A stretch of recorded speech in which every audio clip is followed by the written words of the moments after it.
ఈ ప్రభుత్వం ఇచ్చినటువంటి గ్యారెంటీలు కానీ హామీలు కానీ ఖచ్చితంగా నెరవేర్చాలని మేము ఈ ప్రభుత్వాన్ని డిమాండ్ చేస్తా ఉన్నాం. గతంలో ఇచ్చిన మాటల్ని మళ్ళీ వక్రీకరించడమో తప్పించే ప్రయత్నం చేయడమో చేస్తే భారతీయ జనతా పార్టీ ఖచ్చితంగా ఊరుకునే సమస్య ఉండదని తెలియజేస్తా ఉన్నాను. అర్జీల సెంటర్ గా క్యాంప్ ఆఫీస్ గా చేశారు. మళ్ళీ ఈ రోజు దాంట్లో వెనుక ఉన్నటువంటి బిల్డింగ్ ని ఉప ముఖ్యమంత్రి గారికి రెసిడెన్స్ గా ఇచ్చారు. ఏదైనా మీరు ఇచ్చిన మాట కట్టుబడి ఉండాలని మేము కోరుతా ఉన్నాం. అదే మాదిరి మొన్న చేసినటువంటి రైతు బంధు హామీ ప్రకారం 7,500 రూపాయలు చెల్లించాల్సినటువంటి అవసరం ఉండే, కానీ కేవలం 5,000 రూపాయలు మాత్రమే ఇచ్చి చేతులు దులుపుకునే ప్రయత్నం చేస్తా ఉన్నారు. మీరు ఇచ్చినటువంటి మేనిఫెస్టో హామీకు విరుద్ధంగా ఉన్నట్టుగా మేము భావిస్తా ఉన్నాం. ఏది ఏమైనా మేము ప్రజల పక్షాన ప్రజల గొంతుకై భారతీయ జనతా పార్టీ తరఫున నిలబడతామని చెప్పి తెలియజేస్తున్నాను.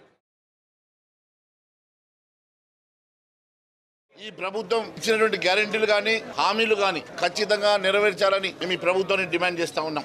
గతంలో ఇచ్చిన మాటల్ని మళ్ళీ వక్రీకరించడమో తప్పించే ప్రయత్నం చేయడమో చేస్తే భారతీయ జనతా పార్టీ ఖచ్చితంగా ఊరుకునే సమస్య ఉండదని తెలియజేస్తాం.